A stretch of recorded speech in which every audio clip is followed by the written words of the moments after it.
أعوذ بالله من الشيطان الرجيم. بسم الله الرحمن الرحيم.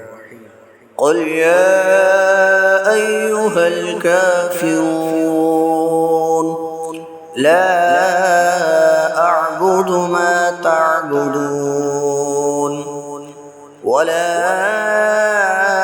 أنتم عابدون ما أعبد ولا أنا عابد ما عبدتم ولا أنتم عابدون ما أعبد لكم دينكم ولي دين.